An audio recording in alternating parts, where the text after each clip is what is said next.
So I don't know if a lot of people actually think about lights in particular that much. But when you realize what a different light does, I mean, it gives the whole area of the ceiling a different scope. I just never personally went out of my way to decorate lights. So unless I'm buying something really flamboyantly different, like a chandelier, I don't really bother with all these different forms of light because that is actually very similar in a way that it has like an iridescent bowl and they both illuminate light. They just look different. But they both have like this, glowing white bowl which gives you a lot of light.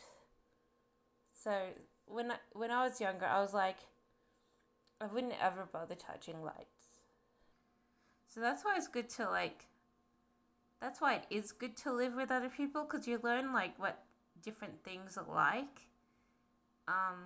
Things that you probably wouldn't have ever thought of putting in your own home. So, and then you sort of learn, oh, if I've ever got my own home again, you know, it's a nice idea to put all these different kinds of lights. I usually put different kinds of lamps.